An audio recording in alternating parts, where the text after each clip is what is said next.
You mean nothing to me anymore. Never set foot in this house again." My father's harsh words echoed in my ears, supported by John, my soon-to-be husband.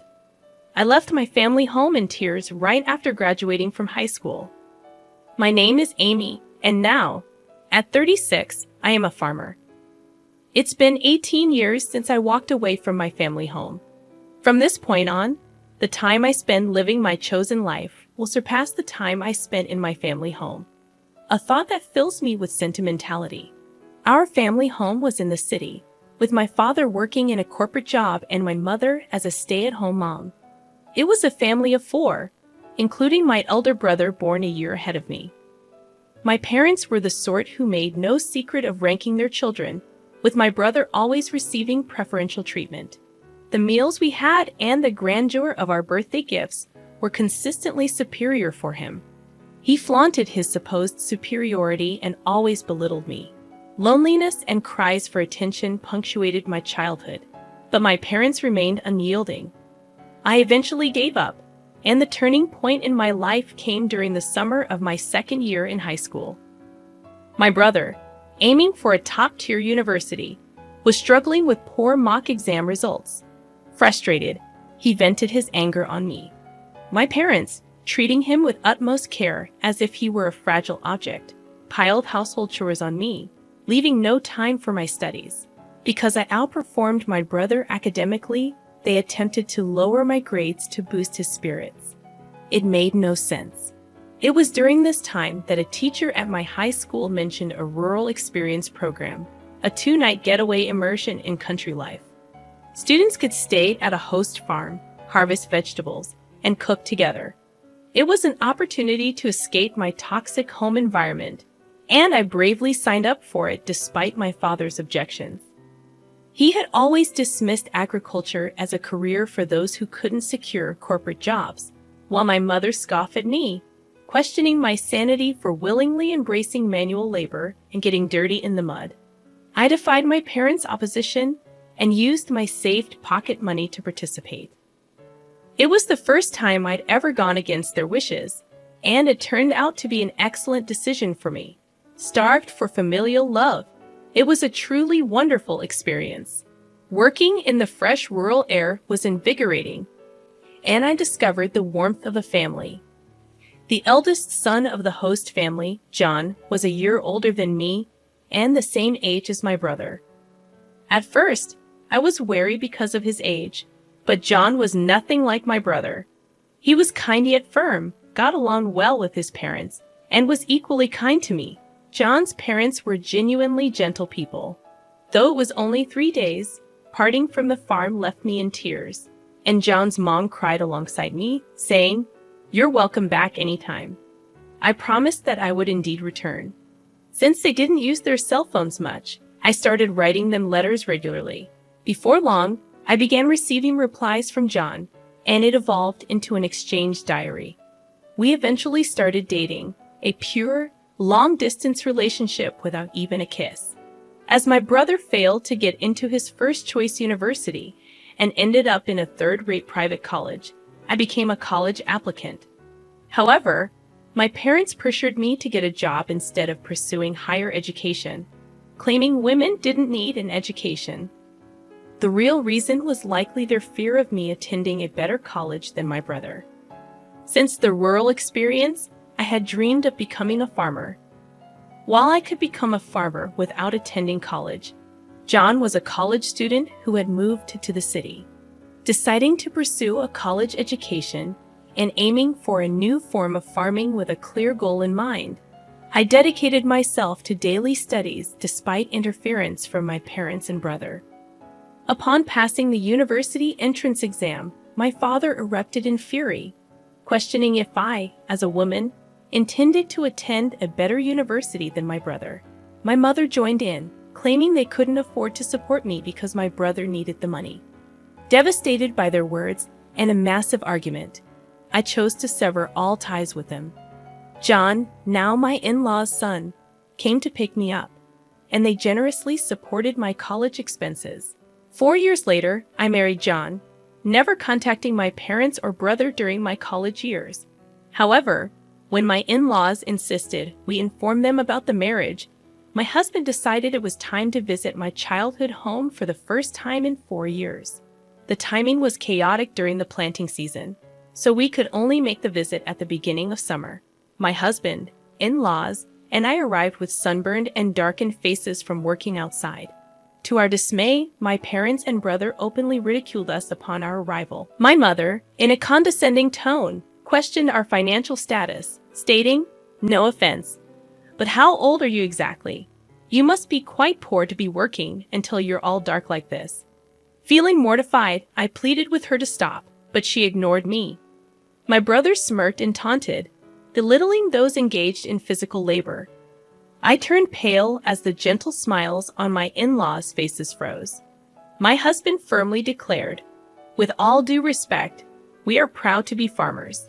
My father condescendingly laughed, disowning me at 18 and stating, "Just to make it clear, you're a stranger to us now. You're marrying a poor farmer who has to sweat and work hard. We're going to treat you as if you don't exist.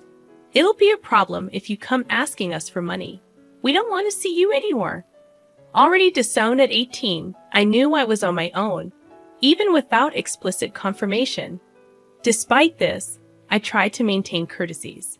The sympathetic looks from my in-laws and John were difficult to bear.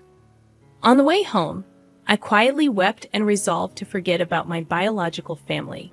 Time passed, and 18 years flew by. The emotional wounds had thoroughly healed. I had given birth to 2 children, and my days were busy but fulfilling.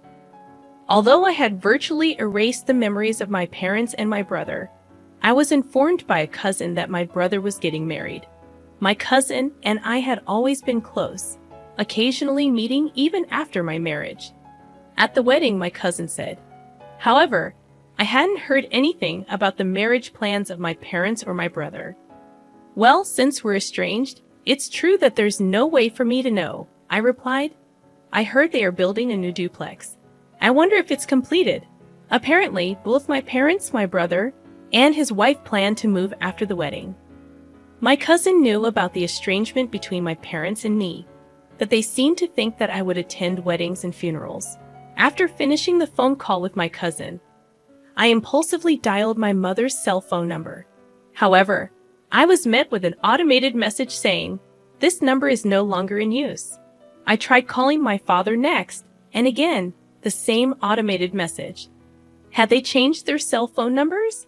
I didn't know my brother's number, so I couldn't call him. With trembling fingers, I dialed the landline for my family home, and it connected. My heart was pounding as I waited for someone to pick up. "Hello," my brother answered.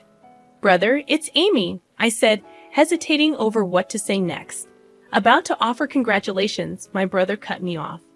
"There's no need for you to do anything. You're a farmer or a stranger to me. Don't call me," he yelled, and hung up the phone. I rushed to call him back, only to find that I was already blocked. This was harsh. No matter how much he hated me, we were still family, and it hurt to be rejected like this. Seeing my distress, my husband was concerned and gently asked, "What's wrong? Did something happen?" I couldn't hold back my tears any longer, and when I told him about the conversation, both my husband and my in-laws were as furious as if it had happened to them. "Your home is here, Amy. Your family is with us," my mother-in-law reassured me. Her words moved me to tears, and I wished she was my real mom. She cared about me much more than my blood-related mother ever did. My father-in-law said, comforting me, "You're happy now. That's all that matters. No need to get hurt. The one who laughs is the winner," he added. My husband chimed in, saying, "Let's take them as a bad example and make sure we don't turn out like that, even for our children." Not knowing the situation, he hugged me tightly. "Thank you, everyone," I said, feeling warmth in my heart, realizing how happy I was now, even though I wasn't blessed with a supportive biological family. However, things took a drastic turn when my business was featured on national television. My in-laws, originally large-scale grain farmers in the American Midwest, who also grew a wide variety of vegetables and fruits, had a lot of produce that didn't meet the standards. I had studied food business in college and spent a lot of time figuring out how to sell all the produce without waste. Backed by the local farmers union, I started an online business selling jams, juices, and pickles made from slightly damaged fruits and vegetables that couldn't be sold as they were. My business was a huge success. It was a hit with moms who wanted to feed their children safe, domestically produced food, and seniors. The demand for nostalgic homemade pickles from those who cherished the taste of yesteryears led me to build a company. I collaborated with young women, like myself, who had married into farming families and unemployed individuals. Over time, it flourished into a $5 million business. Our success story garnered an in-depth report, and following the TV broadcast, we received a deluge of attention, orders, and inquiries. Amidst the constant ringing of both the company's phone and my personal smartphone, an unknown number caught my attention. Without much thought, I picked it up, only to discover it was my estranged brother. It appeared he had seen the national television feature on my success and wanted to borrow money to start a business. Swiftly and firmly, I rejected his request. Undeterred, my brother persistently screamed over the phone, urging me to stop arguing and give him the money, asserting that if a woman like me could start a business and make money, he was bound to be successful. The irony struck me. This was the same brother who had previously declared me a total stranger when I was just a simple farmer. Instead of responding to his pleas, I questioned him about why they hadn't informed me about the move. His surprising answer revealed that my brother's wife, a city girl, had influenced the decision to cut ties the moment my name was mentioned. An insight into her character led me to believe she shared the traits of my brother and parents. A few hours later, an unknown number called again, revealing itself as my father. He demanded an explanation for why I, a woman, was the boss and accused me of stealing a man's job. I clarified that both John and my father-in-law were integral to the farming business, and it was only natural. Though somewhat convinced, my father questioned why I hadn't contacted them. I reminded him that he had disowned me, promptly hanging up and blocking his number. Moments later, my mother called, demanding money, stating that I was making $500 million a year and should send funds home. I explained that the business generated $500 million in total revenue, after covering expenses and employee salaries, leaving little left over. My mother accused me of lying, showing no embarrassment in persistently demanding money. Firmly, I asserted that I wouldn't send money to strangers, whether I had it or not, then hung up and blocked her number. I thought that would be the end of it, but I was mistaken. My parents, my brother, and his wife, whom I had never seen before, showed up uninvited at my in-laws' house. My father announced, "Hey, Emmy, want to hear the surprise? I'm revoking the disownement." Their desperation for money was astounding.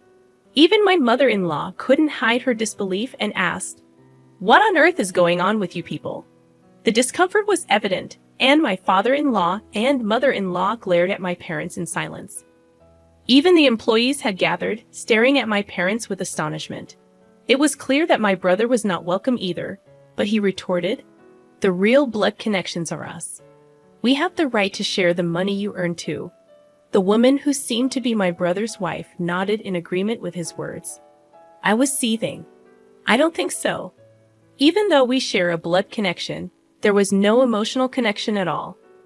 You treated me like a stranger and abandoned me." The emotional scars from being abandoned by my biological family resurfaced, and I was on the verge of tears once again. Just then, my husband John came and stood beside me. "Emmy is now a part of our family, even without you disowning her. We are perfectly happy. Please go home," he defended me firmly. The employees also spoke out against my parents, saying, "Were you thinking? How rude. There are many people on my side here." As I realized that this was where I truly belonged, I felt profound happiness. My brother grew angrier and yelled, "Shut up, you country bumpkins.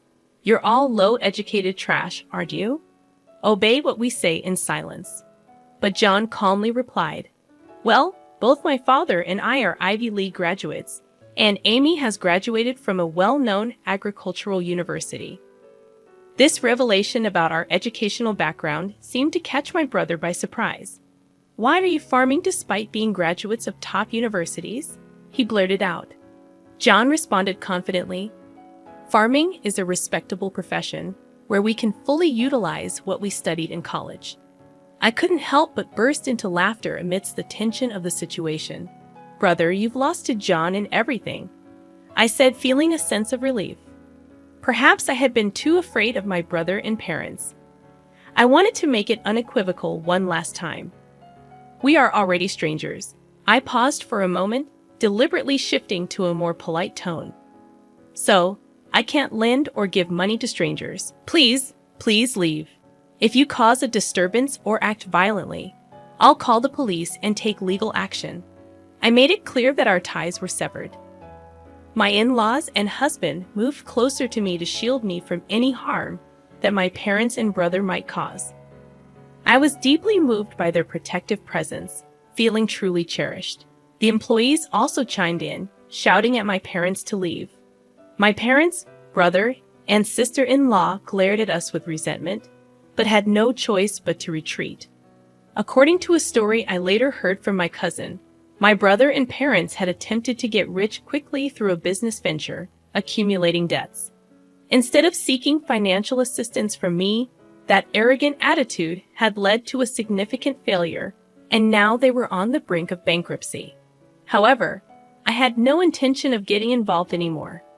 For me, my work was thriving, and I was surrounded by a true family, including respectable in-laws, a loving husband, and adorable children.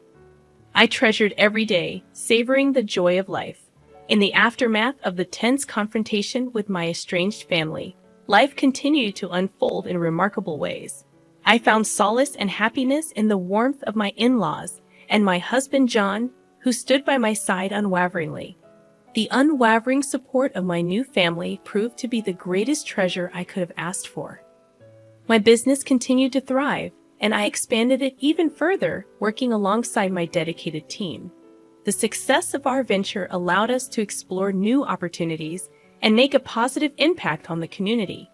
We continue to provide high-quality, sustainable, and affordable products to our customers, and our business became a beacon of hope for those who believed in the power of hard work and resilience. The love and support I received from my husband John were an endless source of strength and inspiration. We cherished every moment raising our wonderful children in a nurturing environment filled with love and respect. The bonds between us grew stronger each day, and our home was filled with laughter and joy. Over time, I rekindled relationships with my extended family, including my cousin who had reached out to me. We forged deep connections based on trust, mutual respect, and shared values. A testament to the fact that family goes beyond blood. It is built on love, understanding, and shared experiences. As for my estranged family, they continued to face their own challenges and consequences. I wished them well from a distance but remained steadfast in my decision to focus on my own path. The scars of the past were no longer an open wound, but a reminder of the strength and resilience I had discovered within myself.